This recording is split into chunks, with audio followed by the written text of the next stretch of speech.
Okay, so we've hopped in the TARDIS and we find ourselves back in America in the 1950s. But you don't have no idea what's going on. To help clue you in, this is America versus Russia in plain English. World War II has ended. The Allies are celebrating their victory, and the Axis powers are off licking their wounds. We've had some time to fix everything up, but we've also been advancing. Both the U.S. and Russia had major atomic and nuclear weapons. And we all knew it. This is the Cold War. During the war, we weren't fighting physical battles as much as competing in things like the arms race. No, not an actual arm. Arms like weapons. Oh. Yeah. Anyways, the arms race was a competition between the U.S. and Russia to get the most and the best weapons. This required money, which America got by using fear of nuclear war, because that's always a good plan. A plan like this is an example of brinkmanship, which is when you risk war to gain national interest for your cause, which is generally something related to the war. Another competition was the space race, which started with a beeping metal ball. Huh? Yep, this is Sputnik. It is, as I said, a ball of metal that Russia launched into space, and it beeped. And that's about it. But Sputnik was the first thing we as humans ever put in space, which is a pretty big accomplishment. So, since the U.S. couldn't just let Russia win this one, the race was on. And we rose to the challenge, because in 1969, the U.S. was the first country to land someone on the moon. Not only were we competing with technology, but we were also started competing with our kids, more specifically, their education. At this time, American kids had really pretty penmanship and had read every classic you could think of, but they weren't very good at math or science. Little Vladimir, however, had been learning math and science from the time he was 3 years old.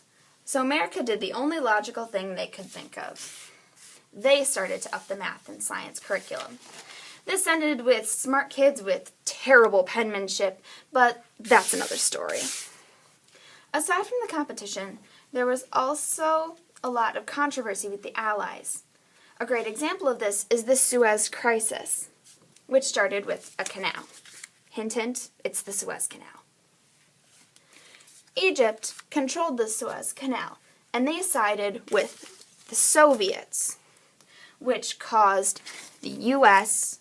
and Britain to cut off aid to their country. Egypt then cut off our access to the canal, which made Britain and France attack them. Fortunately, Eisenhower reasoned with them, and the attack was called off. But Egypt kept the canal under control. Another big controversy that occurred only in the U.S. was called the Red Scare. Basically, it was a big game of, Are the communists here? No? Then they must be here! and so on and so forth. They checked the government, Hollywood, immigration, but then they tried to accuse the military and they were written off as crazy. So, no communists in America. But there were communists in Berlin, which caused the Berlin Crisis. Stalin cut off all roads and railways and other access points out of Berlin, which, to say the least, upset people. So again, it was America to the rescue, with planes full of food and other supplies. After about 14 months, Stalin let up and got rid of the blockade. The last big topic is one that gets a little messy if you don't pay attention.